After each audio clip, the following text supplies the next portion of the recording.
Los primeros ponentes que vamos a tener, bueno, ya habéis visto que el orden va a ser todo sobre outsourcing, las 3 ponencias, y el orden que hemos querido darle es, digamos, un poco de la generalidad de todos los elementos que componen el outsourcing. A continuación veremos una parte de especificaciones y luego toda la transferencia de propiedad intelectual, ¿no?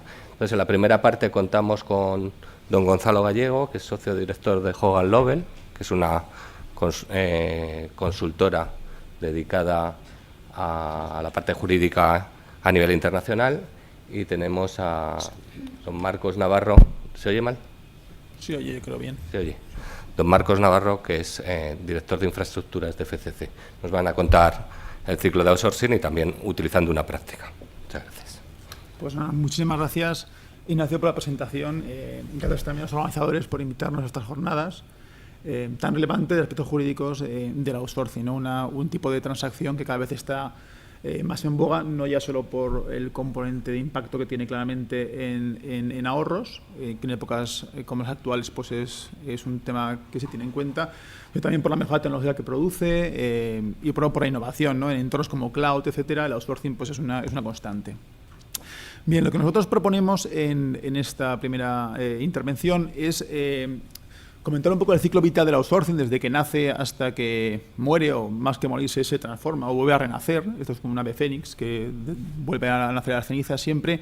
Y luego, pues, un poco sacar banderas de los aspectos jurídicos más relevantes que se tienen en cuenta en este tipo de transacciones, ¿no? En parte para prever riesgos, en parte, pues, condicionamientos legales que condicionan la operación, etcétera. Para hacer, para ordenar un poco toda esta estructura, nos hemos basado un poco en la vida de una manzana, que tiene muchos, similares con lo que es un outsourcing, ¿no? Todo empieza con un proceso de decisión y selección, que sería cuando la plantita de la manzana, del manzano, empieza a brotar, ¿no? Es el momento en el cual se gesta la empresa la idea de hacer un outsourcing, a hacerlo o no hacerlo, y en su caso, pues se selecciona al proveedor después de un proceso de selección que va a llevar a cabo el outsourcing. Se negocia el contrato y en un momento dado se firma el contrato y empieza la planta pues ya a nacer, con el proceso de transición, transformación y ASIS, que ya nos contará Marcos lo que es realmente, que son trabajos preparatorios, pero muy relevantes y que son imprescindibles para que el servicio de outsourcing se pueda tomar y el control lo pueda asumir el proveedor correctamente. Una vez que ya pues tenemos todo preparado para que el servicio pueda existir, tenemos la manzana completa y el manzano que ha crecido mucho, que son los servicios transformados, ya una vez que el servicio se presta en su totalidad, y la gestión de los cambios que de forma necesaria se producen en este tipo de transacciones, merced a los cambios que también tienen las empresas. Habitualmente en operaciones largas como son estas, que igual duran 5 años, 7 años, este tipo de operaciones. Y finalmente, bueno, pues en un momento dado todo termina, bien sea anticipadamente porque hay algún problema o no, o bien sea simplemente porque termina de forma natural. Y ahí lo habitual en un outsourcing es que se produzca un proceso de retorno y en muchas ocasiones un nuevo outsourcing que coincide con una transición otra vez de un nuevo proveedor, que se solapan, etcétera. Con lo cual sí que es un ciclo redondo donde pues es como la manzana, ¿no? Al final todo empieza naciendo, hay unas semillas que van brotando y siempre es el ciclo. A lo largo de todo este proceso pues hay derecho, hay muchísimos elementos, muchos profesionales que intervienen, evidentemente, muchos elementos económicos, técnicos, de negocio, pero hay un componente que es el que yo intentaré destacar aquí, que es el jurídico, que emana en todo el proceso que aquí se sigue, de alguna forma debe estar bañado de elementos jurídicos que deben ser tenidos en cuenta al objeto de que el proceso pues transcurra de la mejor manera posible. Bien, pues dicho esto, pasamos con el primer elemento de selección y decisión. Entonces, FCC está llevando a cabo actualmente un proceso de externalización muy grande, ¿verdad? Entonces, bueno, lo que interesa es que Marcos, que es el CTO, el responsable de infraestructuras de FCC, pues nos cuente un poco qué elementos de decisión se tienen en cuenta al objeto de decidir si hacer un outsourcing o no hacerlo, ¿no? Qué ventajas y qué riesgos existen. Gracias, Gonzalo. Primero agradecer a la Universidad Carlos III, a la EOA y a los presentes por estos minutos para contaros un poco nuestra experiencia dentro del ámbito del outsourcing y en concreto en la relación con el ámbito jurídico. En FCC, y eso es algo que ocurre en muchas empresas del sector y no solamente de nuestro sector de la construcción, hace unos años nos planteamos una transformación radical en cuanto a la consolidación de nuestras infraestructuras de TI y en cuanto al cambio en el modelo de gestión que queríamos tener de todas nuestras empresas. FCC está en 52 países, tiene 80 y pico empresas o cabeceras, varias líneas de negocio, y básicamente lo que tratábamos es de montar procesos comunes, herramientas comunes y modelos de gestión dentro del ámbito de las TIs, ¿no? Entonces, eso implicaba una gran inversión, un proceso de transformación radical, y por otra parte, ese proceso de transformación lo que nos iba a generar era unos ahorros y unas sinergias importantes dentro del grupo. Eso fue lo que nos llevó a tomar la decisión de que, debido a las inversiones que había que hacer, íbamos a ir a un proceso de externalización con una multinacional que estuviera presente en todo el mundo, porque prácticamente nuestro ámbito de actuación es en todo el mundo, y nos permitiera esa transformación y a la vez prestar esos servicios durante ese proceso de transformación que, como veremos, bueno, hasta que llegamos a un modelo transformado, pues pasa, ¿no? Pasa tiempo.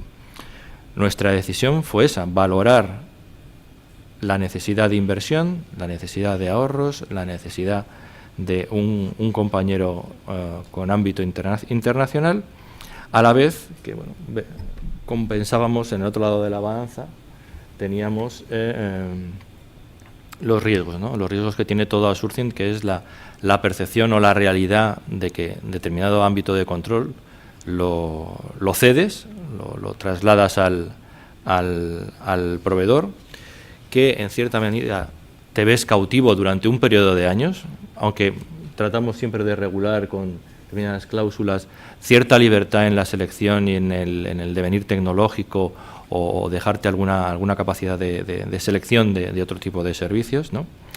Y también pues ciertos costes ocultos que puedes tener al ceder, o el entendimiento de que tú cedes determinadas funciones, otras te las quedas a la hora, esa evaluación de la capacidad que tú tienes de desempeñar esas funciones de control o de gestión, puede que las tengas minimizadas y luego, bueno, tengas ciertos tipos de costes ocultos que tienes que hacer frente y no tenías contemplado en tu caso de negocio durante el periodo contractual, ¿no?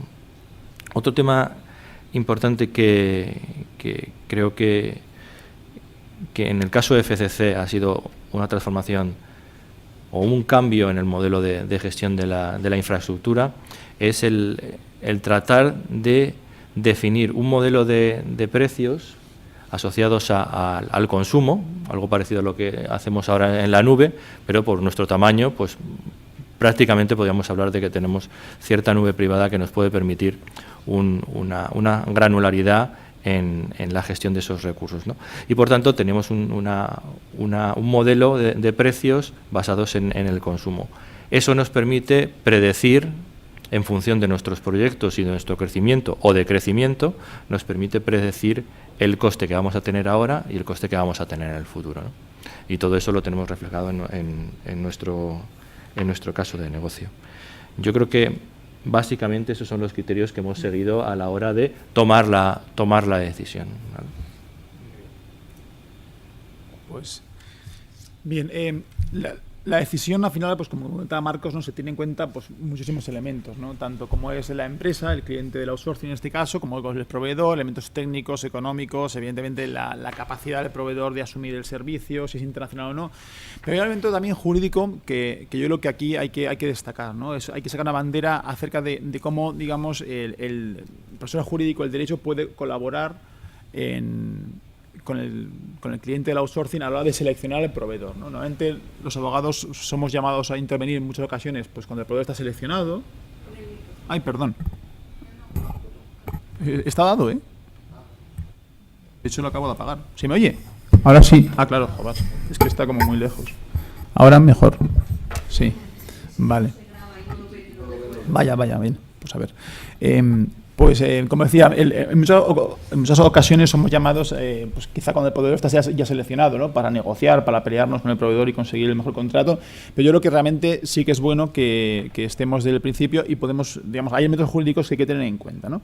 ¿Dónde podemos intervenir? Primero tenemos que analizar si son viables las ventajas o no. A mí las ventajas que antes hemos visto, o que comentaba Marcos, ¿no? Búsqueda de ahorros, mejora tecnológica, etcétera.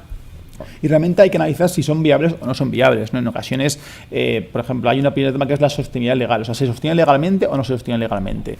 Muchos ahorros pueden venir, por ejemplo, porque el cliente considere que va a poder desprenderse de contratos, desprenderse de personal, desprenderse de equipos, desprenderse de instalaciones, espera que el proveedor le pague una cantidad upfront de entrada por esos activos que va a transmitirle, etcétera. Bueno, pues a lo mejor eso no se puede hacer tan fácilmente, a lo mejor ni siquiera se puede hacer. O sea, yo lo he visto en ocasiones, ¿no? Hay que analizar si, por ejemplo, los contratos que el cliente de outsourcing pretende transmitir se van a poder transmitir o no, si hay cláusulas de cesión, cláusulas que impidan cesión o no. En ocasiones hay software que puede tener el cliente y considera que es suyo y que pretenden vendérselo o licenciárselo al proveedor del outsourcing y resulta que el contrato que reguló en su día la creación del software, desarrollo a medida, no tiene una cláusula de propiedad intelectual adecuada y en consecuencia es dudoso que ese software sea suyo. Si los trabajadores se van a transmitir y voy a recibir un ahorro porque voy a reducir mis costes fijos, voy a reducir personal, a lo mejor no puedes, a lo mejor has planificado que es una asociación de empresa y no es una asociación de empresa y tienes que pagar una gran cantidad por despedir a los trabajadores. En definitiva, existen elementos de sostenibilidad legal que condicionan las ventajas. A lo mejor las ventajas que un cliente considera que existen, quizá no existan. O si existen, hay que medirlas. A lo mejor hay que medirlas, cualificarlas, meterlas en un marco concreto. Ese primer elemento jurídico yo creo que hay que analizar en la toma de decisión.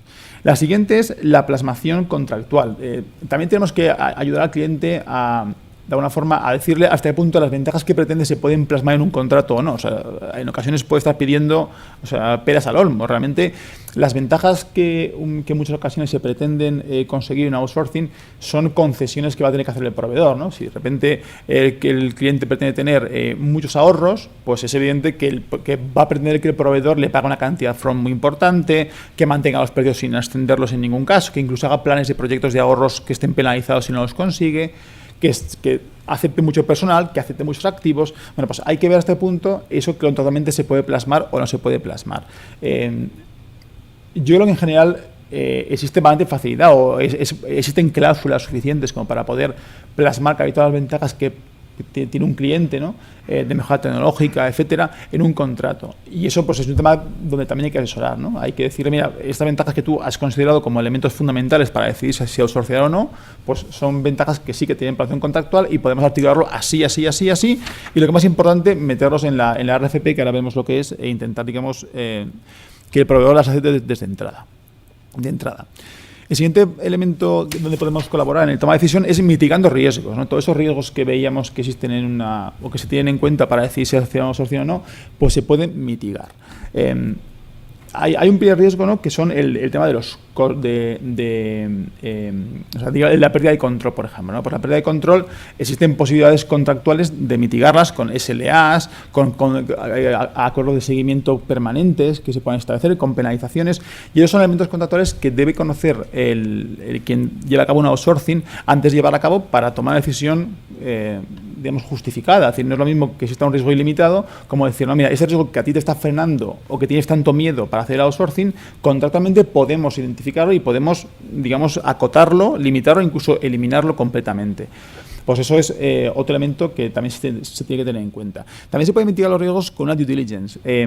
Al final, una due diligence es un proceso de evaluación legal, es un proceso de análisis de toda la documentación jurídica que existe en relación con el outsourcing para tomar una decisión e identificar posibles riesgos o anomalías. Cuando se hace un outsourcing, siempre el proveedor, sobre todo si adquiere activos, pero en ocasiones también se adquiere contratos, hace un proceso siempre de due diligence, que es un proceso de análisis de todo aquello que se va a tener que llevar cuando la externalización se culmine. Entonces, analizará si esos contratos se pueden transmitir, si no se pueden transmitir, en qué condiciones, si va a tener que pagar penalizaciones, si de repente va a poder asumir el contrato tal y cual estaba prestando el proveedor anterior, etcétera, etcétera. Bueno, esta due diligence es un proceso que habitualmente hace el proveedor, lo hace siempre. Pero la propuesta realmente es la conveniencia de hacer una due diligence anterior a la que va a hacer el proveedor. Hay muchos riesgos y problemas que surgen en los outsourcings que se podrían haber prevenido. Por ejemplo, si yo tengo previsto un outsourcing, una planificación, que en la fecha 1 voy a transmitir los contratos y va a empezar el proceso de outsourcing porque va a tomar el control el proveedor, a lo mejor resulta que yo tengo contratos con mi anterior proveedor, con el proveedor existente, el que voy, digamos, a cancelar cuando haga el outsourcing, que hay contratos que pueden estar a punto de ser prorrogados de forma automática, porque te dan cláusulas de prórroga automática. Entonces, si yo antes no he identificado ese problema, es posible que en el contexto de la negociación, sin darme cuenta, haya prorrogado el contrato con el anterior proveedor y en consecuencia te ha de cancelarlo pagando unas penalizaciones que si yo hubiese identificado ese problema antes, quizás no hubiera tenido que pagarlas, ¿no? O puedes también aprovechar que estás haciendo el proceso de selección, todavía no hemos decidido, decidido hacer el outsourcing, para pensar si se pueden renegociar contratos con proveedores existentes, para ir preparando el terreno y conseguir hacer una transición mucho mejor con el nuevo proveedor. Como digo, todo esto se hace en una due diligence. No, también hay que identificar nuevos riesgos. Hay riesgos, cuando las empresas toman su decisión de hacer outsourcing, tienen en cuenta elementos técnicos, de riesgo, de pérdida de control, de negocio, económicos, pero también hay que tener en cuenta que hay elementos legales que también están presentes. Puede haber requisitos legales que va a haber que valorar si compensa o no hacer el outsourcing. Por ejemplo, normativa de protección de datos, que creo que luego se comentará, condiciona claramente cómo se va a hacer el outsourcing. O sea, si tengo que hacer transferencias internacionales de datos, cada vez es más frecuente que los datos, la información se remita a lugares que son economías que dan buen servicio y son más baratas, ¿no? Pues Latinoamérica, Perú, por ejemplo, la India, etcétera, Túnez, Marruecos. Son lugares donde realmente existe pues, un buen servicio, pero a nivel de protección de datos pues, tiene una serie de requisitos específicos que hay que tener en cuenta. Puede haber entornos como empresas de servicios de inversión que también tengan requisitos específicos a la hora de externalizar según qué actividades. Con lo cual, hay digamos, riesgos y hay condicionantes que también tenemos o que deben ser identificados para que la empresa pueda tomar mejor su decisión y la decisión digamos, sea mucho más digamos, cabal y concreta. Bien. Si a pesar de todo esto decide tomar la decisión y decide contratar, o sea, decide ir para adelante con el outsourcing, lo que le queda ahora todavía es seleccionar al proveedor. La selección de proveedor se hace habitualmente a través de una RFP, que es una Request for Proposal, es una petición de propuestas, ¿no? Donde el cliente del outsourcing lo que hace es describir los servicios que pretende y las condiciones que le va a pedir al proveedor, y es un documento obviamente extenso donde participan pues, tanto la empresa como normalmente consultores externos, técnicos, informáticos, y se tienen en cuenta muchos elementos económicos, muchísimas cuestiones, ¿no? Lo que también quiero tener en cuenta es qué elementos jurídicos hay que tener en cuenta en la RFP. Pensamos que todavía ni siquiera hemos seleccionado al proveedor y ya hablamos de elementos jurídicos que hay que tener en cuenta y que son importantes. El primer elemento que tener en cuenta es la regulación de la licitación. O sea, en la RFP tenemos que tener en cuenta que la selección de un proveedor de outsourcing es un momento, es una selección compleja, larga, donde se invierte dinero, tanto por parte del cliente, que invierte recursos, como por parte del proveedor, que invierte muchísimo dinero en hacer la propuesta. Muchísimas personas intervienen en una RFP. En contestar a una RFP, mejor dicho, en las presentaciones que se hagan, se movilizan gente, se circula muchísima información confidencial de las empresas de un lado y de otro, se da acceso a información sensible por parte del cliente y en realidad los proveedores de outsourcing tienen ciertas expectativas de que en un momento dado van a poder pues ser adjudicatarios, ¿no? Pues bien, todo ese elemento, toda esa relación que se produce, incluso aunque estemos en las fases previas del contrato, ni siquiera ha habido una selección de proveedor, pues merece una regulación que debe realizarse en la RFP. ¿Qué elementos podemos regular en la RFP? En primer lugar, hay que regular confidencialidad. Esto es muy importante. Confidencialidad que aquí beneficia a ambas partes. Beneficia tanto al cliente del outsourcing como al proveedor. Como he dicho, se circula mucha información confidencial. El cliente tiene no desnudarse completamente, que eso lo hará después cuando sea adjudicatario el proveedor, pero sí que proporciona información compleja, o sea, suya, de cómo tiene montada su seguridad actualmente, de cuáles son sus actuales proveedores, qué contratos tiene, qué dimensión tiene, muchas cifras económicas. Es información confidencial que el proveedor va a tener. Es un proveedor que a lo mejor nunca será nuestro proveedor, pues estamos seleccionándolo, con lo cual hay que desde ya establecer una obligación de confidencialidad. Hay que prever que si el proveedor no es seleccionado finalmente, de luego esa información la ataque destruir, la ataque eliminar, nunca la pueda divulgar y tampoco la pueda divulgar ni utilizar para ningún fin distinto a la licitación durante el proceso de licitación. Lo mismo le pasa al proveedor. El proveedor también te revela información de precios, por ejemplo, que es súper sensible para ellos y que de luego tampoco pretende que se vaya por ahí circulando, ¿no? por parte de nadie. Con lo cual la confidencialidad es un primer elemento a tener en cuenta. Otro importante también es regular, digamos, que las expectativas del proveedor respecto a ese adjudicatario, ¿no? Aquí hay temas de culpa in contraendo, temas de hasta qué punto pues un proveedor que se crea que va a tener seguro, que lo tiene en sus manos y luego pierda, se pueda sentir frustrado y te pueda incluso querer reclamar de alguna forma porque tú no actuaste con buena fe, etcétera, etcétera. Bueno, pues hay que regular que realmente la propuesta es una propuesta y que no hay ninguna expectativa de que sea adjudicatario el proveedor. Puede serlo o puede no serlo. Un tema interesante que se hablará también esta jornada es la propiedad intelectual. Hay que regular desde ya, no solamente en el contrato, que por supuesto, que eso ya la última ponente hablará de ello en extenso, También en la RFP, en la propuesta, durante el proceso de licitación, se circula información que es valiosa a nivel de propiedad intelectual. O sea, montar un esquema de outsourcing, el modelo de la metodología que tenga un proveedor para hacer el outsourcing, la metodología que tenga el proveedor para transmitir al personal, sus gráficos, todo lo que es sus ideas. En muchas ocasiones tienen protección de propiedad intelectual, incluso en ocasiones de propiedad industrial. Y todo eso hay que regularlo. Hay que regular para quién va a ser la propiedad intelectual de aquellos documentos que en ocasiones son valiosos, realmente son valiosos a nivel de metodología y valen, durante el proceso de licitación, aquella documentación que se genere y se vaya transmitiendo, para quién va a ser, si hay que licenciar cosas, etcétera. Bueno, pues todo eso debe estar regulado en la RFP, en el documento que mandamos a los proveedores para que nos den sus propuestas. De forma tal que en sus propuestas, cuando nos las manden, acepten nuestras condiciones de juego, sepan que están jugando a nuestro juego y sepan que no pueden revelar la información, tienen que tener respeto a la propiedad intelectual, etcétera, etcétera. Por todo eso hay que regularlo en la RFP y son elementos jurídicos que hay que tener en cuenta. El siguiente aspecto a tener en cuenta de la RFP son lo que llamo yo cláusulas difíciles. A ver, en toda negociación de un contrato outsourcing hay cláusulas que son difíciles de negociar. O sea, limitaciones de responsabilidad, las penalizaciones, precios muy ajustados, no revisión de precios. Son cláusulas que al proveedor le cuesta aceptar y que son siempre los puntos más fastidiosos de las negociaciones y que en ocasiones se prolongan durante meses y meses y en ocasiones que ni siquiera consigues llevarse adelante o cedes o se aborta la operación. Vale, pues esas cláusulas difíciles conviene incluirlas ya en la RFP. Hay cierto debate sobre si vale la pena incluir solamente las cláusulas difíciles o todo el contrato modelo de outsourcing que tú pretendes firmar con el proveedor. Bueno, yo creo que con incluir todas las cláusulas difíciles es suficiente. ¿Por qué hay que incluirlas? Bueno, hay un elemento estratégico, sobre todo si estás asesorando al cliente del outsourcing, que es que evidentemente el proveedor está mucho más interesado y mucho más propenso a aceptar cláusulas difíciles cuando está licitando que cuando ya es adjudicatario. Eso es evidente, o sea, es así. Con lo cual, bueno, a nivel estratégico está muy bien poner delante las cláusulas difíciles para, digamos, compelerle prácticamente o invitarle de forma más intensa a que las acepte, porque él sabe que otros competidores puede que sí las acepten y ese elemento se va a tener en cuenta. Pero no solamente es ese elemento fundamental, también es, digamos, a la hora de elegir un proveedor, hay que también tener en cuenta si converge o no converge con lo que son las ideas que tenga el cliente. Las cláusulas estas difíciles que llamamos son cláusulas que normalmente no se ponen simplemente porque sí, sino que responden a una cultura de la empresa. Hay culturas que, bueno, hay empresas que tienen muchísima, para ellos es muy relevante el tema de responsabilidad. A nivel interno tienen muy interiorizado que sus proveedores no pueden tener un límite de responsabilidad muy bajo, que si ellos externalizan es porque pasan riesgos hacia afuera y no quieren asumir ningún riesgo, con lo cual, pues, esperan que el proveedor acepte mucho nivel de responsabilidad. Bueno, por eso hay que incluir en el contrato. Va a ser una cláusula de límite de responsabilidad típica de contrato de outsourcing que tiene que ver, digamos, con la manera de pensar que tiene el cliente del outsourcing y en consecuencia conviene plasmarla.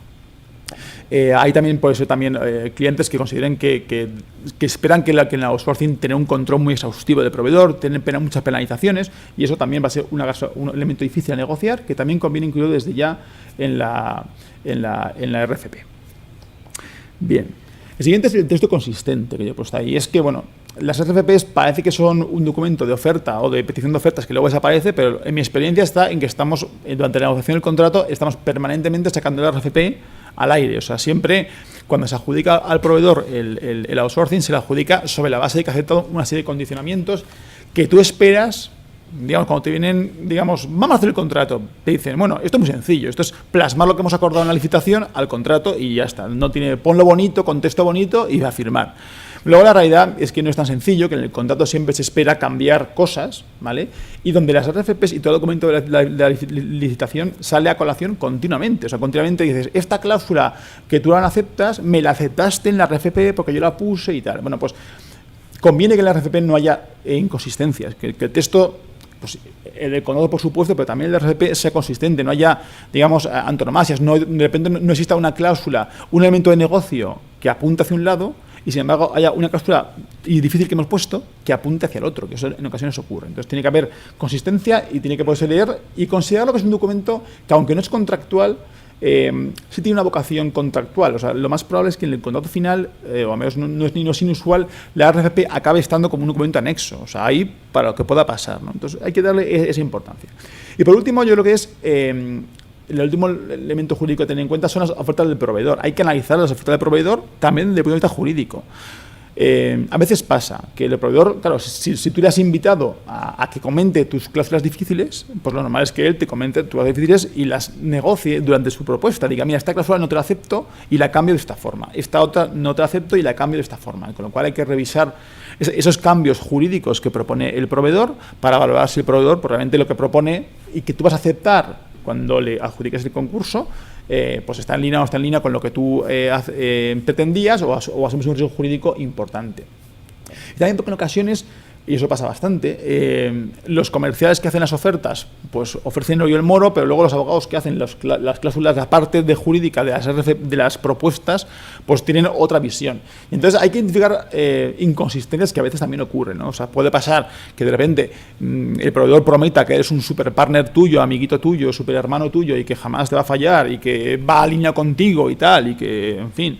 Y sin embargo, luego, a nivel legal, cuando ves la cláusula que en teoría debe regular esa superflexibilidad, pues la cláusula que propone es súper cerrada, cualquier cambio da lugar a un porcentaje de control de cambios con precio, no te deja cambiar nada. Pero bueno, pues hay que, digamos, sacarle eso en la propuesta y decir, oye, tú que me has dicho que eres muy flexible y que te adaptas a lo que yo quiero y eres súper elástico y tu cláusula jurídica es súper rígida, ¿no? Entonces, aclárate a una cosa a la otra. Entonces, eso hay que identificarlo también, porque como digo, estos documentos de propuesta son muy relevantes porque acaban en el contrato. O sea, bañan toda la negociación del contrato y acaban estando en el contrato siempre introducidos.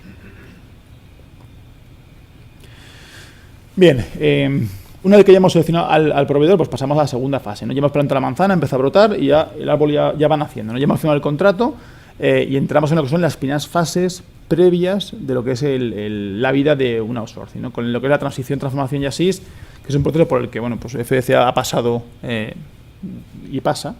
Y en consecuencia, bueno, pues Marcos es quien mejor que nos puede explicar en qué consiste cada fase de estas. Como decía Gonzalo, hemos firmado el contrato y hay que ponerse, entre comillas, a trabajar desde el punto de vista, pensando ya en que tenemos una solución de outsourcing creciendo, ¿no? Entonces, como cliente, lo primero que te planteas es, durante este proceso de transición, es asegurarte la continuidad de los servicios, ¿no?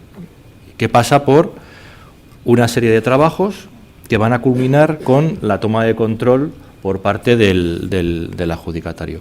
He de deciros también que dentro de FCC, todo este proceso que hemos hecho, y cuando os comentaba de infraestructuras, para daros un poco una idea de lo que estamos hablando, hablamos de todas las infraestructuras de CPDs, de servidores distribuidos, de puestos de trabajo, de telecomunicaciones, de voz fija, de voz móvil a nivel internacional, ¿no?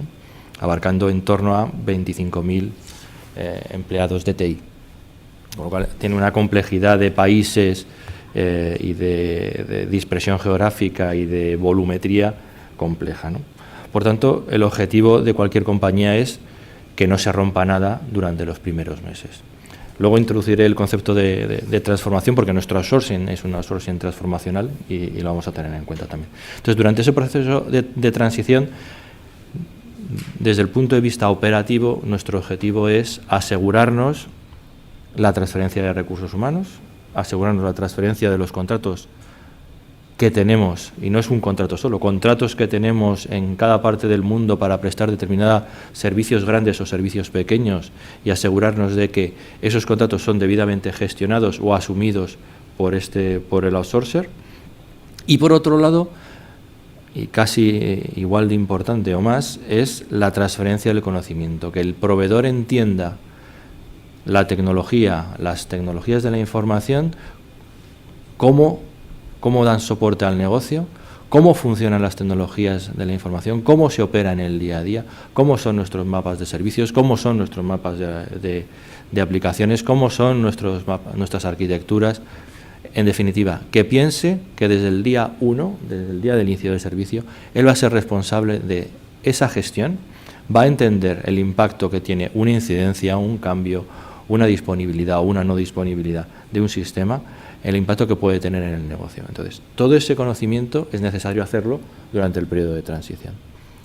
Desde el punto de vista jurídico, tenemos que encargarnos de que todo eso está perfectamente explicitado, qué es lo que hay que hacer, quién lo tiene que hacer, qué responsabilidades asume el cliente, qué responsabilidades asume el proveedor, y que a partir de un determinado día quede perfectamente claro, tanto durante el periodo de transición como después, esas responsabilidades y esas actividades y el resultado de los entregables y la certificación disculpad, de que se ha producido correctamente esa transición, sobre todo para no volver atrás. Yo actualmente estoy en FCC, pero he tenido una vida pasada como proveedor y siempre decía que el éxito de un buen outsourcing es realizar una buena transición correctamente hecha, en tiempo, con todos los pasos realizados, y sobre esto hay metodologías varias, ¿no? Cada empresa tiene la suya, prácticamente todas son comunes, ¿no? Pero es asegurar que la transición se produce en los plazos y con la calidad y con los entregables y con los hitos que se pretendían. Si no, todo eso que no hayamos hecho lo vamos a arrastrar durante muchísimo más tiempo durante la fase de prestación del servicio, que hemos denominado ASIS. ¿Vale? Otro punto importante que siempre también va unido, porque aún en nuestro caso, que es un outsourcing transformacional, porque hay una gran transformación tecnológica, organizativa, de procesos y de herramientas, cualquier proveedor que llega a prestarse un servicio realiza cierta transformación para implantar su modelo de gestión, que además te la ha vendido en la oferta, tú la has aceptado y son las reglas del juego, ¿no? Entonces, independientemente de que tú quieras transformar técnicamente tus infraestructuras o tus tecnologías de la información, hay una transformación implícita en el proceso de externalización. Y esa transformación debe estar regulada de igual manera con aspectos técnicos y aspectos jurídicos. En definitiva, no dejan de ser proyectos, con lo cual, aplicando toda la metodología de gestión de proyectos, sería controlable desde el punto de vista técnico, pero luego hay condicionamientos también legales o incluso comerciales que van asociadas a la ejecución de dicha transformación. Hablo de comerciales porque probablemente tras esa ejecución de proyectos es cuando tú esperas obtener determinados ahorros por consolidación de servicios o cambio de tecnologías que van a hacer que tu gestión o tu operación sea mucho más barata y en definitiva recuperas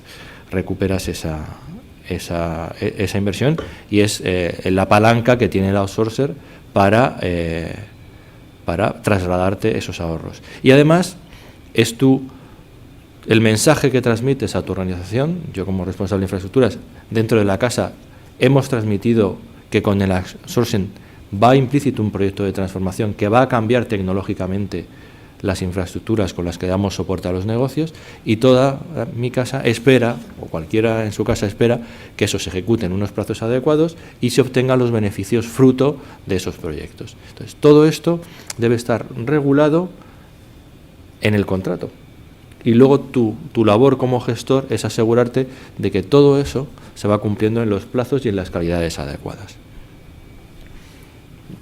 Yo creo que sí, bueno, por contaros un poco el concepto de ASIS, os he comentado que tenemos un periodo de transformación. El día del inicio del servicio, el proveedor coge o asume su responsabilidad tal como están las cosas, es decir, utilizando los procesos actuales, las herramientas actuales, los recursos que les hemos transferido, los contratos de terceros que hemos transferido, y durante ese periodo en el que están conviviendo proyectos de transformación y el día a día llamado ASIS, hacer las cosas tal como las estamos haciendo, el modelo actual de operación, bueno, tiene diferentes nombres, pero en definitiva es asegurar durante este periodo que vamos a estar sin transformar, asegurar la continuidad de todos los servicios que has externalizado. Obviamente, la transformación y el ASIS no es algo que pase de 0 a 100 y de 100 a 0, ¿no? Hay servicios que vas transformando, hay servicios que vas consolidando, hay actividades que vas cambiando, procesos que vas implantando y vas dejando de hacerlo como antes a hacerlo como ahora, ¿no? Entonces es un proceso escalonado donde el ASIS va muriendo poco a poco y los servicios transformados van creciendo hasta un momento en el cual todo el servicio que te está prestando el outsourcer es un servicio transformado.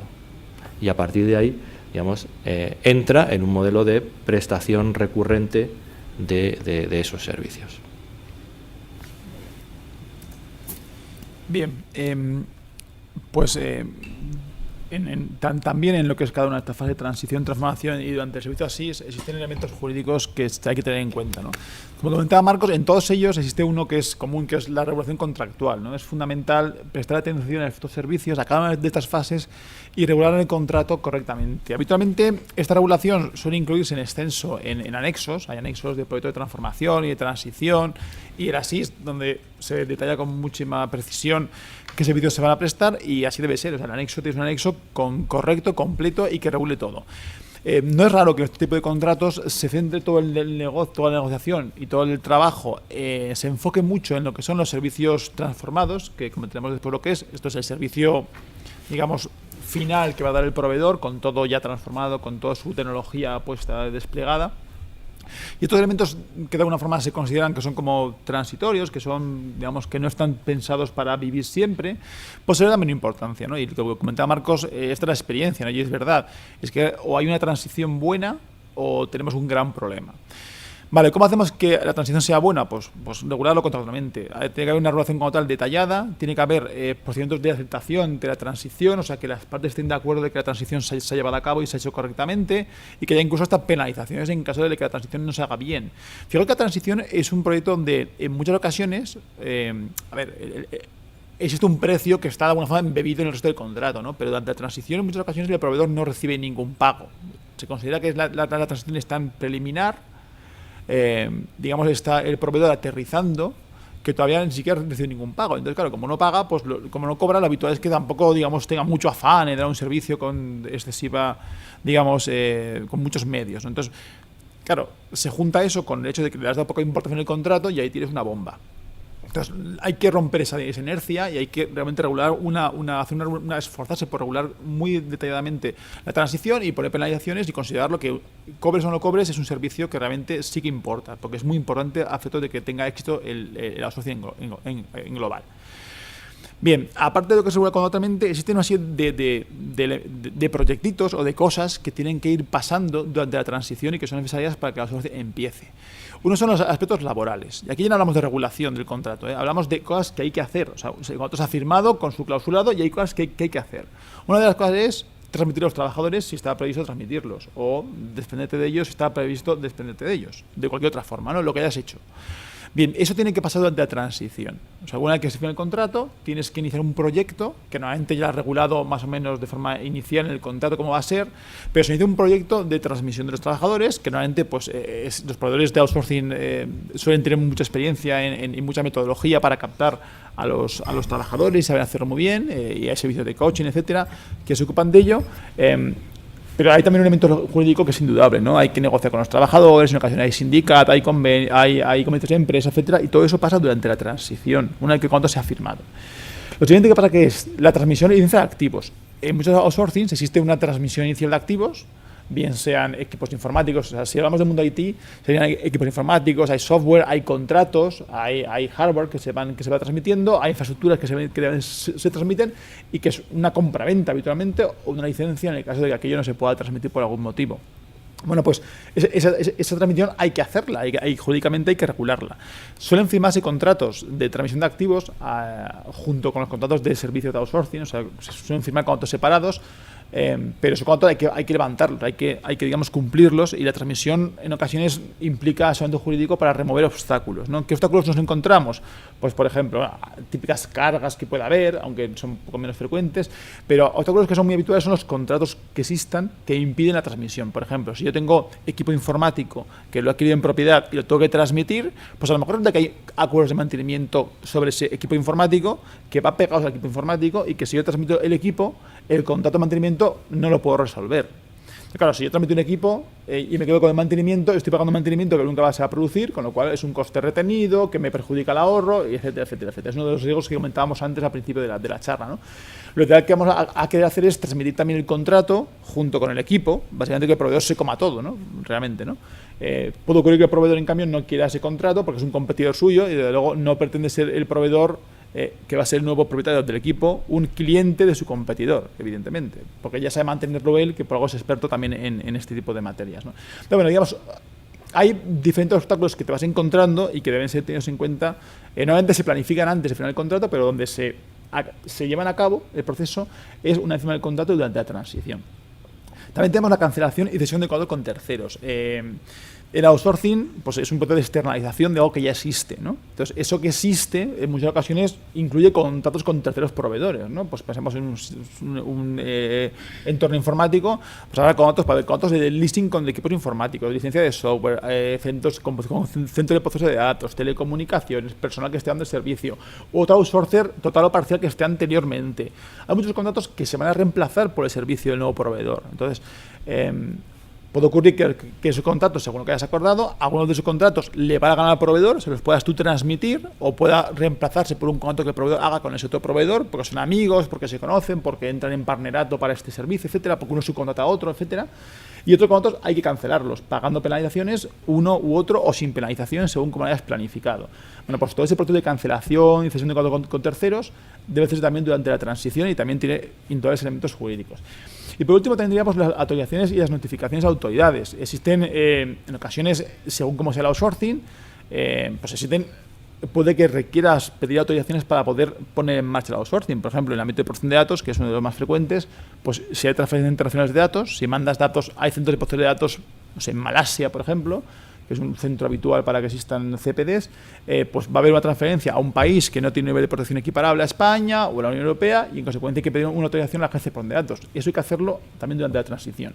Y la pregunta que quizá tenga en mente, bueno, si todos estos elementos preparatorios hacen falta, ¿por qué no se hacen antes de firmar el contrato? Bueno, pues no se hacen porque son tan relevantes que no se pueden hacer mientras que la negociación está en el aire. O sea, tú no puedes cancelar tu contrato con terceros y luego de repente quedarte sin firmar el contrato. O no puedes despedir trabajadores y luego quedarte sin firmar el contrato. O sea, esto hay que hacerlo necesariamente cuando el contrato está firmado, ya existe un contrato y no se puede echar nadie para atrás, porque son operaciones que no tienen retorno. O sea, si yo los trabajadores los despido porque ya no me hacen falta, pues evidentemente, si luego no firmo el contrato, a ver qué hago, ¿no? Si yo mi contrato con terceros los cancelo, a ver qué hago. Entonces, por eso es una fase previa que se lleva a cabo, que es la transición, que tiene estos elementos jurídicos.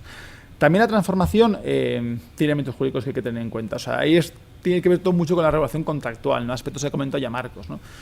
Conviene regular con mucho detalle en qué va a consistir la transformación, qué proyectos va a haber, si la transformación es una sola, si la transformación son proyectos independientes, lo cual no es baladí, es muy relevante. Y hay que establecer un procedimiento de aceptación de entregables. Teniendo en cuenta que los proyectos de transformación, a diferencia de lo que es el outsourcing, el servicio habitual, estos proyectos suelen ser proyectos, lo que se llama en derecho, un arrendamiento de obra. O sea, es un proyecto que tiene un entregable. O sea, que esto empieza y acaba consultado. Pues puede incluir, no sé, la implantación de un software ERP, o puede incluir la virtualización de un sistema informático. Bueno, pues todo eso tiene un principio y un final y hay que establecer un procedimiento de aceptación. O sea, yo tengo que estar conforme con esto y hay que regularlo en el contrato. Y hay que establecer que si yo no estoy conforme, pues habrá un sistema de pruebas, yo puedo echarlo para atrás, tengas que hacerlo bien otra vez, dármelo de nuevo. Y en un momento dado, bueno, pues puedo acabar terminando el contrato si es que te muestras que eres incapaz de hacer la transformación como hay que hacerla. Y tiene que vincularse, o es lo conveniente, vincularse la aceptación al pago, ¿vale? Es conveniente que exista siempre una cadena de aceptación, pago, ¿no? Básicamente para que, digamos, no se produzca el pago, que es la prestación fundamental que tiene aquí el cliente del outsourcing, hasta que no se haya cumplido la prestación fundamental que tiene el outsourcer en un supuesto de transformación, que es cumplir su obra, que en este caso es un proyecto de transformación. Hay que establecer también penalizaciones por retrasos. El retraso de una transformación, aunque la transformación sea un proyecto que más o menos pues es paralelo al servicio ASIS y ya existe, digamos, no deja de ser algo preparatorio, realmente impacta muchísimo en lo que es el servicio transformado. Si antes veíais la flecha que veíamos antes, el servicio transformado, digamos, el servicio donde despliega el proveedor todo su potencial, toda su tecnología, donde genera todos los ahorros, donde te da el mejor servicio que puede darte, no se produce hasta que no ha transformado el entorno. De hecho, la transformación es para eso. O sea, el proveedor llega, aterriza con sus paracaídas y una vez que transiciona, o que hace la transición, toma el control del servicio en el ASIS, toma el control, el arrienda desde debido, pero él todavía no es capaz de darte la calidad que te ha prometido. No es capaz de hacerlo porque todavía no ha transformado aquello. O sea, está empleando tu tecnología, no su tecnología. Entonces no puede darte servicio todavía. Va a llevar tiempo, va a llevar toda la transformación poder hacerlo. Entonces, para ti no es baladí que la transformación se produzca antes o después. Tienes un elemento, evidentemente, contractual de, oye, mira, te has comprometido a cumplir la transformación en un tiempo, cumple tu contrato, o sea, cumple tu obligación.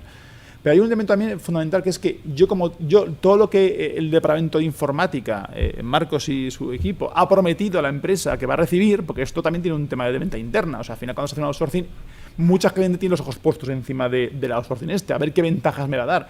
Por todas esas ventajas prometidas a mucha gente de la compañía, otros proyectos que haya en paralelo, etcétera, en la compañía no se pueden llevar a cabo o no se demuestran hasta que no empieza a darse servicio por el proveedor con todo su potencial. Y eso no pasa hasta que ha transformado. Con lo cual, si transforma tarde, te causa un perjuicio económico porque no genera ahorros, etcétera, etcétera, pero también, digamos, de imagen interna de la empresa, te puede perjudicar. Con lo cual es fundamental que exista unas penalizaciones por retrasos, que exista unas penalizaciones fuertes por retrasos para asegurarte que el proveedor va a cumplirlo. Y por último tenemos el tema de propiedad intelectual e industrial, ¿no? Tenemos también que, digamos, que regular y asegurarnos que la propiedad intelectual de esas obras que se van a llevar a cabo pues pasan al cliente, ¿no? O lo que negociamos, lo habitual en un evento de obra de este tipo es, si tú haces un desarrollo para mí en el contexto de transformación, que me cedas a propiedad intelectual. Eso deberá estar regulado en el contrato, pero es importante que el contrato, cuando regula la propiedad intelectual, haga también referencia a transformación, porque en el caso de la transformación, como es algo preliminar, pues se tiene menos en cuenta. Y por otro tenemos en el ASIS, el ASIS, que es el servicio, digamos, la toma de riendas por parte del proveedor del servicio como tú lo tenías, pues también hay que regularlo. Aquí la regulación es más complicada, porque realmente aquí no hay una oferta por parte del proveedor. O sea, el proveedor te hace una oferta de cómo va a dar él el servicio. Pero el ASIS es darte servicio como tú lo tienes. Entonces, él se entera poco de cómo es el servicio tuyo hasta que lleva a cabo la transición. De hecho, la transición, uno de los proyectos de transición que se lleva a cabo ante transición, aunque no es legal, sino que es más bien técnico, es, digamos, analizar el servicio como tú lo tienes, medirte tus niveles de servicio como tú los tienes, ver lo que tú tienes y, digamos, tomar las riendas del servicio, ¿no? Con tu conocimiento, etcétera. Entonces, es complicado regular contratamente, pero hay que hacer un esfuerzo para al menos diseñar lo más posible en el contrato, sabiendo que se va a concretar durante la transición. Es por eso por lo que también la transición es importante que se acepte, como antes decíamos, que haya una aceptación y también que se establezca un nivel de servicio, o sea, unos acuerdos de nivel de servicio, en su caso con penalizaciones durante la transición también, y que acaben de alguna forma cuando... O sea, no se debe transicionar el servicio, no se debe empezar el servicio ASIS, no se debe permitir que el proveedor tome las riendas hasta que no tienes alicatado cómo te va el servicio, incluso el que tú venías recibiendo antes, ¿vale? O sea, tienes que estar muy claro porque si no luego aquí hay problemas. Bien, pues avanzamos ya, ¿no? Ya hemos pasado el ASIS y ya estamos en los servicios transformados y en lo que es la gestión del cambio. A ver, bueno, los servicios transformados no tienen, a nivel conceptual, pues básicamente el servicio que realmente el proveedor ha ofertado. O sea, el proveedor, hasta ahora hemos estado hablando de algo preparatorio. O sea, entramos ahora en lo que es la oferta real del proveedor. Es lo que ese proveedor es su servicio y es donde él puede dar todo su potencial, ¿vale? O sea, su tecnología se pone en marcha. Los SLAs que se han acordado, los niveles de servicio que se han acordado en el contrato son para este servicio, muchos de los ahorros dependen de este servicio, etcétera, etcétera. Bien, ¿qué elementos tenemos que regular en el contrato, ¿no? O sea, aquí hay un punto importante que es que comentaba Marcos, que era la pérdida de control, ¿no? Este tipo de servicios, pues claro, suponen como sacar de un riñón. O sea, en el fondo estás ahí, o sea, te han quitado una parte relevante de tu negocio, vamos, no es core business, pero te han quitado una parte fundamental, un pilar de tu actividad, y se lo has dado a otro proveedor. Entonces, claro, tienes una sensación como de desazón, de poco control. Entonces, ese control hay que de alguna forma articularlo en el contrato, ¿no? O sea, pensar que, a ver, el proveedor, la relación cliente-proveedor son fantásticas durante la negociación, todo el mundo se lleva bien, tal, pero no, luego al final, cuando un outsourcing se firma y empieza a funcionar, oye, siempre hay problemas. La verdad es que yo no conozco ningún outsourcing que haya ido como la seda de origen. O sea, si va como la seda, sospecha, o sea, hay algo extraño ahí, o sea, porque todos tienen siempre sus problemillas, sus cosas, problemas más grandes, más pequeños, al principio sobre todo. Y bueno, tiene que haber, digamos, de alguna forma tienes que gestionar esa pérdida de control de alguna forma. Vale, yo creo que el control creo que hay que regularlo como en 4 grandes bloques, ¿no? En el contrato, ¿no? Tienes primero el seguimiento continuo, ¿no? Que es, pues, es básicamente en el día a día. Tú tienes que tener, el cliente tiene que tener herramientas para que día a día pueda controlar cómo el proveedor está haciendo el servicio. A nivel jurídico siempre los contratos, bueno, la forma de un contrato general, cualquier contrato de controlar es siempre amenazar con resolver el contrato. Siempre, oye, incumplimiento contractual, te termino el contrato, te demando y tal. Bueno, en outsourcing la verdad es que son contratos que como decía antes Marcos, que son muy cautivos. Realmente la vuelta atrás de un outsourcing pues es muy traumática y muy difícil. O sea, es muy complicado que si yo hago un outsourcing, luego me vaya a ir para atrás de un día para otro a menor problema. Eso no lo haces, porque realmente o sea, te cuesta mucho armar el tinglado como para luego deshacerlo tan fácilmente. Entonces, es un contrato más o menos cautivo. Y en consecuencia, bueno, pues conviene que tengas herramientas alternativas a lo que es el resolver el contrato, la amenaza de resolver, que nunca vas a llevar a cabo, y en fin, la verdad es que es muy complicado llevarla a cabo por lo menos, para que puedas controlar, ¿no? Entonces, ¿cómo se hace el seguimiento continuo? Pues la forma de llevar a cabo un seguimiento continuo son con los acuerdos de nivel de servicio, los SLAs, que son básicamente acuerdos que hay que regular en el contrato, que también con mucho detalle. Existen algunos parámetros que hay que tener en cuenta. Es que los acuerdos de nivel de servicio tienen que ser, pues no pueden ser aspiraciones, no pueden ser genéricos, no puedo decir cumplimiento correcto de la orden de servicio, no vale, porque es que es correcto, que no es correcto, tal. Tienes que poner únicamente indicadores que sean objetivos, que sean medibles, y que tengan sentido. O sea, no puedes meter indicadores, llegar a un nivel de detalle tan inmenso que ni siquiera tú puedas gestionar, ¿no?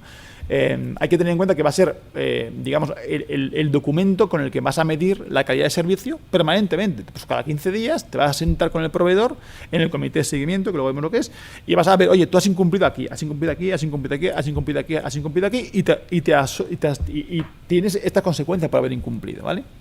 Las consecuencias que vas a tener habitualmente son penalizaciones. Hay SLAs con penalizaciones, SLAs sin penalizaciones. Hay muchas formas de regular esto y al final es un tema de negociación. Pero lo habitual y lo recomendable es que al menos existan penalizaciones para al menos aquellos indicadores que sean críticos. O sea, no es lo mismo, no sé, pues a lo mejor perdonar una penalización por si hay una encuesta de satisfacción en la empresa y sale negativa para el proveedor, pues a lo mejor se lo puedes perdonar porque, bueno, pues básicamente las empresas tienden a enjuiciar bastante negativamente a lo que es el servicio IT. Pero si, por ejemplo, hay un retraso importante o hay una caída de servicio o hay una falta de disponibilidad del sistema informático durante 2 horas, pues que posiblemente tienes que penalizarle muy duramente. Cuando hablamos de penalizaciones, siempre surge el debate en las negociaciones de si las penalizaciones son o no resarcitorias. Esto es, la penalización es una cantidad que tiene que pagar el proveedor por el incumplimiento que ha llevado a cabo, ¿no? Penalizaciones que se miden más o menos según la gravedad. Esto es como conducir, o sea, como pasar de velocidad en la carretera. Siempre surge el debate sobre si la penalización está o no asociada a la responsabilidad, o sea, al daño y perjuicio causado. Entonces te dicen, bueno, yo te pago una penalización de 10, por ejemplo, pero ese 10 que te he pagado se resta de aquella indemnización por daños y perjuicios a la que tengas tu derecho. Entonces sería una penalización resarcitoria, sería una penalización que en parte vendría a satisfacer, digamos, a compensar tu daño causado, el daño que tú has sufrido como consecuencia del incumplimiento. Y luego, penalizaciones no resarcitorias, es como una multa por ir a 180, es muy fuerte, a 140 por autopista, ¿no? Vas y te multan. Hayas causado daño o no, y si causa un daño a alguien porque te has cargado una señal de tráfico, alguien tendrá que pagarla y la multa no te la va a restar de la señal. O sea, tú vas a pagar la señal, que es un daño causado, y la multa. Entonces, yo soy más partidario por su concepto de ir por la vía de las no resarcitorias. Yo creo que la multa, entre comillas, la multa del SLA es una fusta con la que vas dando al toquecillos al proveedor y que tiene que ver con algo que no tiene que ver con los daños. Muchos de estos niveles de servicio, su incumplimiento no causan daños. Es decir, si alguien se retrasa y el equipo te lo pone en tu mesa en lugar del día 1, el día 3, pues te habrá molestado ya que se habrá enfadado. Pero daño es posiblemente no tan causado. Depende. Bueno, o puede pasar que sí, ¿no? Depende también del negocio que tengas. Si tú eres una empresa que vende por internet y tienes una web transaccional y has estado 12 horas sin poder producir y ni poder vender, obviamente tienes un daño serio e importante. Yo aquí, queremos refrendar las palabras de Gonzalo. Nosotros en FCC somos proveedores de servicios y hacemos proyectos. Y es habitual en nuestros contratos el tener acuerdos de servicio con penalizaciones por incumplimiento de obras, de plazos o por incumplimiento de servicios en los servicios urbanos, ¿no? Entonces, para nosotros no es que tuviéramos que hacer una reflexión especial, sino que iba de serie porque somos sufridores de ellos y son el elemento de gestión que tienen nuestros clientes con nosotros, ¿no? Sí, sí. Y lo mismo es, digamos, aquí es que a mí me gustaría poner en contexto, ¿no? Cuando empezó todo esto del outsourcing hace ya unos cuantos años, para precisamente el discurso de los proveedores para mitigar el riesgo de la pérdida de control, dicen, no, si yo pongo encima de la mesa los SLAs para tener ese mecanismo, ¿no? principio los SLAs no llevaban asociados penalizaciones, te hablaban de SLO, de objetivos, de nivel de servicio, ¿no? Pero claro, al final, puesta la regla, empiezas a mejorarla y los SLA se convirtieron en un elemento de gestión que tenían asociados penalizaciones. Y a partir de ahí es prácticamente uno de los elementos más importantes dentro de la gestión de los cumplimientos contractuales que pueda tener. Como decía Gonzalo, no vas a romper un contrato de absorción a la primera indisponibilidad, ¿no? Bien, el siguiente elemento de control es la adaptación del servicio al mercado. A ver, estos contratos, como decíamos, no hay que decirlo, es que están cautivos. Yo es que siempre cuando veo un cliente de outsourcing siempre lo veo como un cautivo. Entonces hay que ver, digamos, qué le voy a dar yo para que pueda vivir en la cautividad lo mejor posible, ¿no? Entonces, un botiquín y tal. Entonces, hay uno que es la adaptación del servicio al mercado. Entonces, sobre todo en entornos tecnológicos, la verdad es que cuando uno hace un outsourcing a 5 años, por ejemplo, la verdad es que la tecnología va cambiando, que es una barbaridad. O sea, esto va cambiando sin parar. O sea, hace, no sé, 10 años, grandísimos CPDs, mainframes gigantescas, luego se pasa a la virtualización, luego se pasa al cloud y acabaremos que en una tablet tendremos un servidor que antes era una habitación. Entonces, bueno, pues esto va cambiando y no hablamos de hace tantos años, ¿no? Entonces, cuando tuvimos un contrato de outsourcing a 5 años, 7 años, la verdad es que entre lo que firmas hoy, la tecnología que va a haber cuando estés a mitad del contrato, se va a parecer como una castaña. No, incluso desde que estás haciendo la RFP ya hasta cambia, que ¿no? llegas aquí, ha pasado un tiempo donde hay nuevas tecnologías que puedes aplicar. A nosotros nos ha pasado, ¿no? Claro. Hemos cambiado tecnologías desde que hicimos la RFP hasta que hemos empezado el contrato. Entonces, es importante que tú cuando haces una outsourcing tengas en mente que al final la tecnología va a cambiar y tienes que establecer algún mecanismo en el cual el servicio que habías contratado tenga que mutar y tenga que cambiarse, incluso que no te cueste nada por cambiar, básicamente para adaptarse. O sea, tienes que pasarle en parte ese riesgo al proveedor porque es su negocio y él sabe que va a cambiar todo. Entonces, lo tienes que ver. Entonces, ¿cómo se regula esto? Bueno, existen las primeras cláusulas que se llaman tratado de eficiencias, complicadas de negociar, pero bueno, son cláusulas donde el proveedor se compromete a trasladarte aquellas eficiencias tecnológicas de las que él disfrute o que vayan existiendo, ¿no? Pues si de repente él hace un CPD, requiere un CPD gigantesco para tu servicio y al cabo de 3 años todo se virtualiza y en una caja de zapatos le cabe tu servidor, oye, realmente hay una serie de costes que antes tenía el proveedor de CPD, de alquiler de espacio, etcétera, que ya no va a tener. Pues eso tiene que trasladarte de alguna forma o tiene que notarse. Eso que dicen siempre los proveedores que son tus partners, pues bueno, se ha de notar, ¿no? En lo bueno y en lo malo, en la salud y en la enfermedad, ¿no? Y en el cambio tecnológico también. Y la siguiente forma de controlar esto es el benchmarking, ¿no? La clase de benchmarking, el benchmarking es un proceso donde se llama a un tercer experto independiente, conocedor de la materia, que lleva a cabo una comparativa entre tu contrato, bien sea tu nivel de servicio, tu precio, tu calidad, el entorno que tú quieras, con lo que hay en el mercado, ¿vale? En entornos homogéneos. Y entonces, bueno, pues según cómo sea el resultado, pues tú debes tener derecho contractual a poder ajustar tu contrato a, digamos, lo que pasa en el mercado, para que tu contrato nunca se quede desfasado. Tened en cuenta que aquí hablamos no únicamente de que tu servicio, que estés pagando más precio que lo que se merece el proveedor, etcétera, sino que aquí hablamos de una pérdida de competitividad importante, que si tu outsourcing no es de los mejores y tus competidores tienen un outsourcing mejor que el tuyo, oye, tienen más capacidad para competir, o sea, pueden bajar sus precios de sus servicios propios porque tienen menos coste. Entonces, claro, al final hablamos de que este tipo de la tecnología está a servicio del negocio, no hay que verla como algo está totalmente imbrincada en el negocio. Y en consecuencia, tener outsourcing a nivel de mercado es importante. ¿Qué elementos tenemos en cuenta en el benchmarking? Bueno, pues se regula cómo será benchmarking. Siempre tienen que ser entornos homogéneos. No puedes comparar, pues en un outsourcing internacional, no puedes comparar el precio del servicio en Estados Unidos con el precio que da otro proveedor en Polonia, porque es que la verdad es que no va a ser el mismo nunca, pero por un tema geográfico, no por un tema de que el servicio sea distinto. ¿Quién lo hace, ¿no? El experto independiente, quién va a ser, quién no va a ser. Hay consultas que evidentemente pues, pueden entrar en competencia con el proveedor de servicio, con lo cual no van a estar en la lista de candidatos, etcétera, ¿no?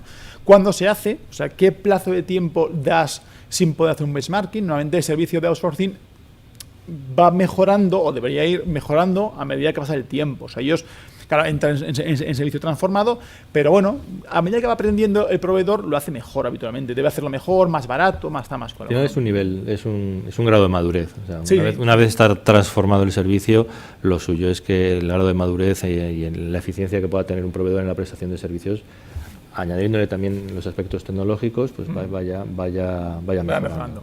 Entonces, lo ideal es, lo que se suele comentar, que hay siempre una presión por el proveedor, una negociación es, oye, ¿cuándo voy a poder hacerlo? O sea, no me hagas el outsourcing el día que cojo las riendas pues venga, benchmarking, porque entonces, evidentemente, joder, me has fastidiado, sin darme un tiempo para que yo de verdad te enseñe todo lo que soy capaz de hacer, ¿vale? Entonces es cuando tienes que hacer el benchmarking y todo se regula en el contrato y es una cosa complicada de negociar porque tiene consecuencias. El proveedor, pues en un momento dado, claro, si él consigue que un cambio tecnológico, o sea, con esta cláusula le estás obligando al proveedor realmente a ser siempre el mejorcito del mercado. Entonces, claro, pues en fin, tampoco es que le apetezca mucho esto. Entonces, bueno, pues son reticentes a aceptar estas cláusulas y son complicadas de negociar y hay que meterse en el contrato, hay que intentar hacerlo. No, y sobre todo porque la cláusula de benchmarking, en general, cuando un proveedor la pone encima de la mesa, de un proveedor o un cliente la pone encima de la mesa, no es para decir, oye, que si el mercado está más caro, cóbrame más, ¿no? Hay unos márgenes donde puedes permitir el decir, bueno, señor proveedor,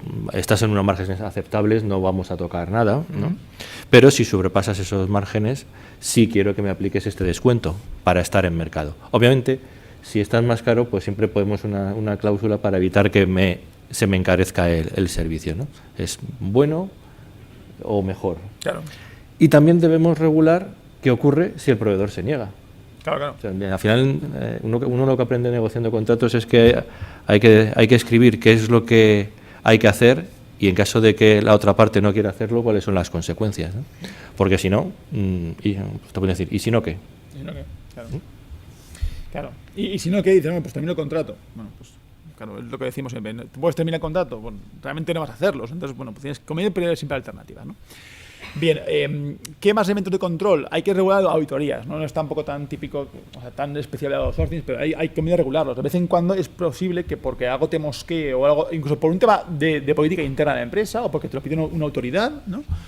Pues tienes que llevar a cabo una auditoría, que es una revisión profunda, que ahí hay que regular varias cosas, ¿no? Es cuando se pueden hacer, normalmente el proveedor le molesta que las auditorías porque le ataca, digamos, requiere recursos, tiene que parar sus máquinas, tiene que hablar contigo, tiene que atender, entonces no quiere que haga auditorías cada semana, evidentemente. No vas a hacerlas, pero el proveedor siempre cree que sí, entonces normalmente hay siempre una cadencia, una anual, una cada 6 meses, etcétera, ¿no? Si se regula, ¿quién va a hacerlas? Tú internamente o tú con tus medios o un experto independiente que es independiente, otra vez hay auditores que van a estar incompatibles, etcétera. ¿Cómo vas a hacerla? Y luego también la repercusión que va a tener la auditoría en los SLAs, en el servicio. Es evidente que a veces para hacer la auditoría le dices, para la máquina. Pues si tiene que pagar la máquina, no vas a penalizarle por indisponibilidad de servicio, es ridículo. Entonces, bueno, eso también hay que regular, ¿no? Y por último ya... Perdón, sí. Un tema sobre las auditorías importantes. Todas las empresas tenemos auditorías legales, auditorías económicas, Sarbanes-Oxley, auditorías de seguridad y además otras auditorías que básicamente podríamos englobarlo dentro de un concepto de control de calidad o de aseguramiento de la calidad en la que nos permite verificar el cómo se está ejecutando el proveedor los trabajos que le tenemos subcontratados. Es decir, que sean acordes con mejores prácticas o sean acordes con determinada certificación que tiene la compañía relativa a seguridad o incluso que hagamos auditorías de seguridad que tengan impacto en los acuerdos de nivel de servicio, como puede ser un hacking ético, ¿no? Para probar la robustez de los sistemas en cuanto a determinados ataques de seguridad, ¿no? Pues todas estas cosas tienen que estar contempladas. Por un lado, unas que vienen impuestas por el negocio y otras que vienen impuestas por el modelo de gestión de TI. Y ya por último, hay que tomar medidas en caso de incumplimiento grave, ¿no? Hay dos que son las más típicas. Una es lo que se llama STEPIN, es una cláusula muy anglosajona, que yo, la verdad, que en España se emplea poco, pero quizá tenga una dudosa practicidad, pero bueno, yo quería comentarla porque es bastante típica de este tipo de operaciones. La STEPIN es una cláusula donde tú simplemente le dices al proveedor que en caso de que aquello vaya mal en según qué niveles, tú tienes derecho a entrar tú y tomar tú las riendas, tú o un proveedor que tú cojas en ese instante para, digamos apagar el fuego, ¿vale? Si de repente hay un servicio gigantesco, que una máquina que se ha caído, nadie hace ni caso y aquello te está perjudicando tu actividad de forma muy notable, pues puedes ir tú con un proveedor, y levantar el servicio por tu cuenta y luego ahí pasan temas de cargarle el importe al proveedor original, pagarle la penalización, etcétera.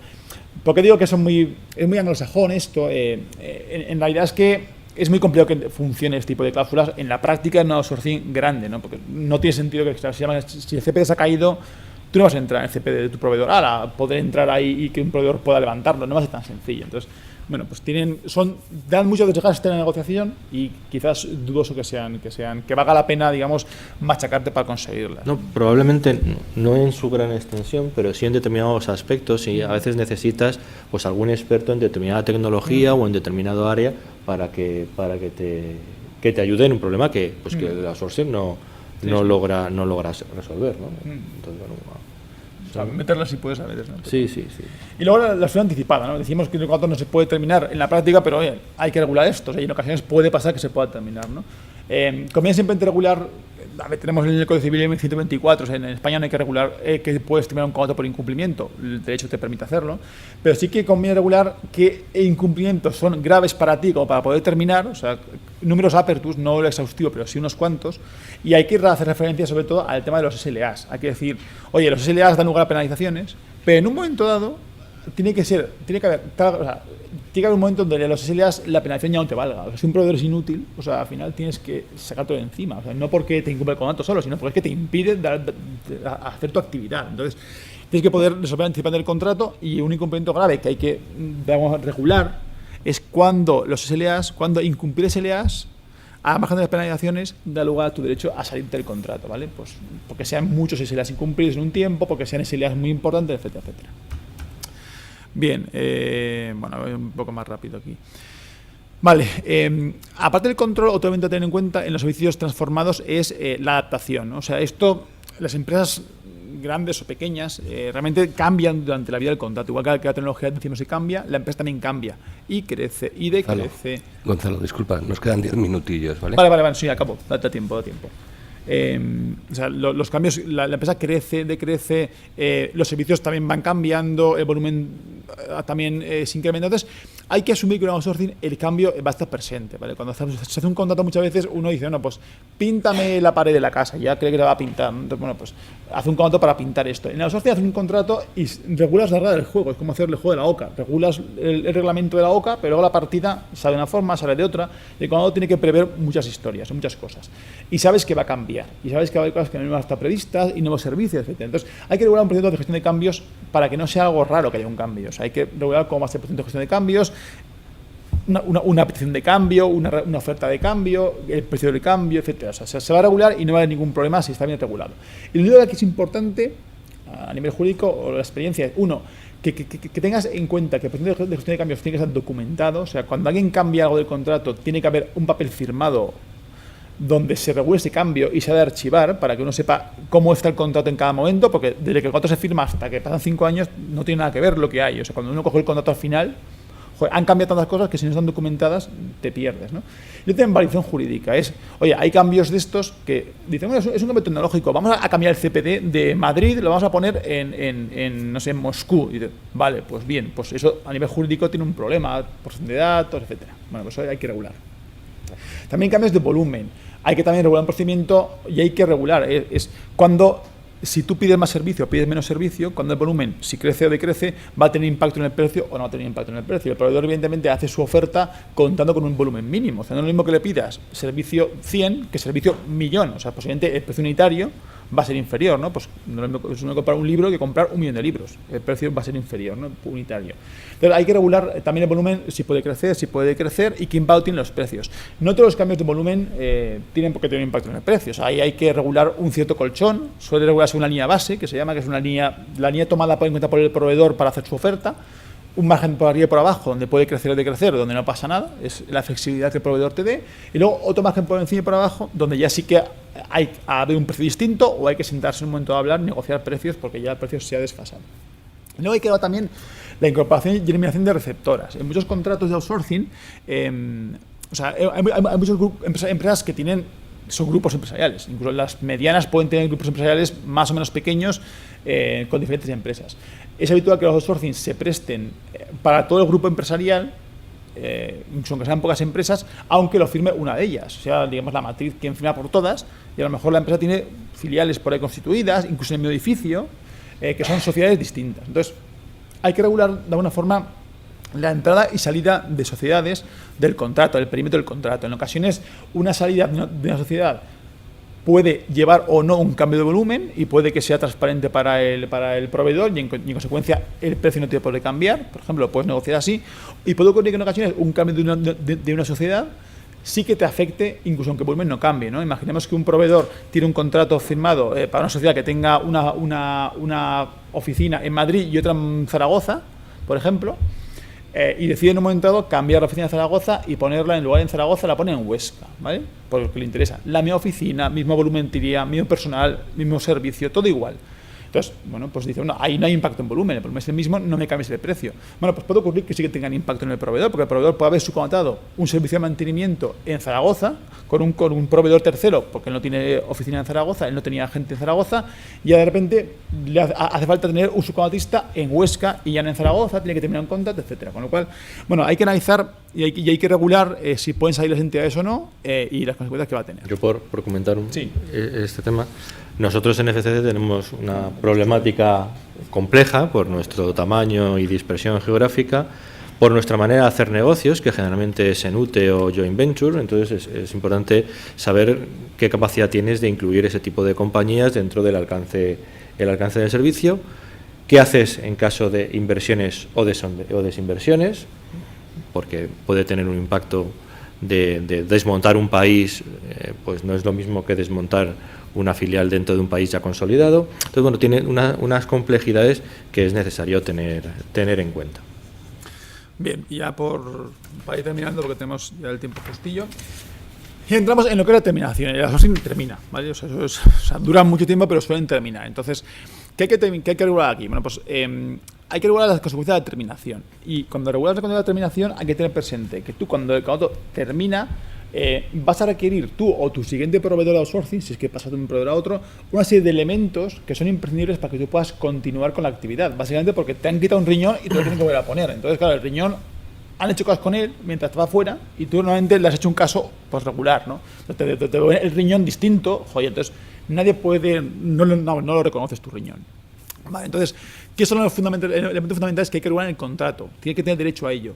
Tienes que tener acceso a empleados clave del proveedor, ¿vale? El proveedor, acceso incluso a poder hasta contratarlos, ¿vale? Para poder llevar todo el know-how, todo el conocimiento, toda la experiencia, te la puedes llevar de tu servicio en particular. Hay que regular la transmisión de activos, todos los equipos, o el derecho a recibirlos, ¿no? Todo el derecho a comprar software, el contrato a que te cedan contratos con terceros, a que puedas comprar equipos informáticos que se utilizaban. Si quieres que te cedan contratos con terceros, el proveedor tiene que poner y regular el contrato, que tiene que poner en su contrato una cláusula tal que le permita cedértelo a ti. O sea, tienes que asegurarte de que todos esos activos que soportaban tu servicio van a poder ser para ti si tú lo quieres, para poder sobrevivir, ¿vale? Y luego también destrucción de información y cese en el uso. O sea, tienes que decirle que deje de utilizar la información que estaba tuya, que tiene un tema de confidencialidad pues básico, ¿no? Otro elemento de terminación importante son los cargos por terminación anticipada. En estos contratos de outsourcing, el proveedor cuando entra en el contrato hace muchas inversiones, suele comprar equipos, personal, los contratos, muchísimo dinero que tiene que invertir y que es un dinero que paga upfront y que espera recuperarlo pues a medida que el contrato va avanzando, ¿no? Si el contrato se termina de forma anticipada, hay un dinero que el proveedor no ha recuperado, ¿no? Entonces eso suele considerarse como un cargo por terminación anticipada. Entonces es un dinero que le tienes que pagar tú al proveedor para poder salir.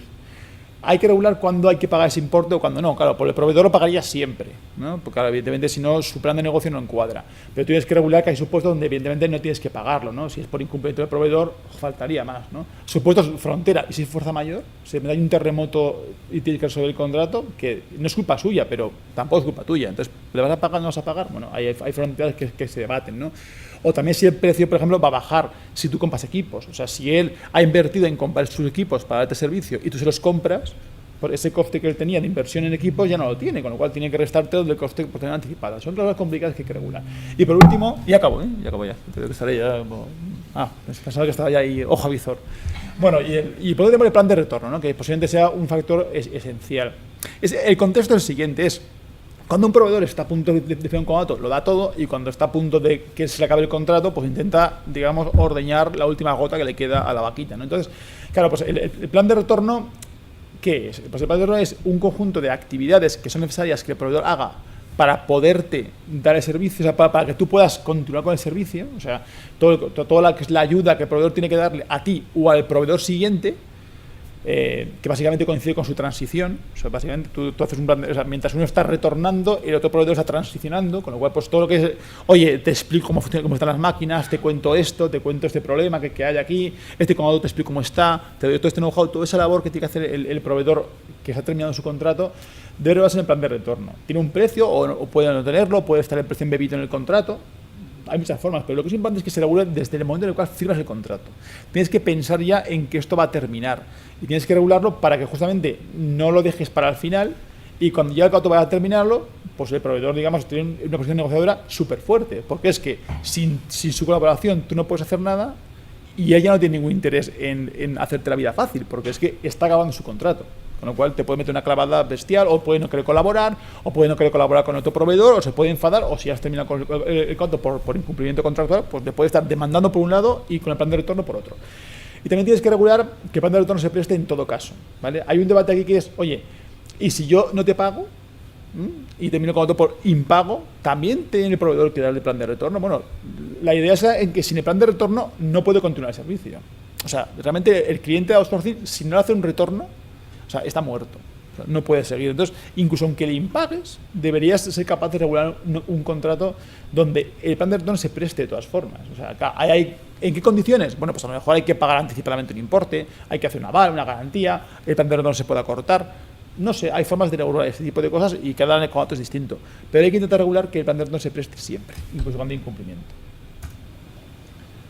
Y ya con esto hemos acabado todo. Y nada, muchas gracias y bueno, pues si hay alguna pregunta, pues a vuestra disposición.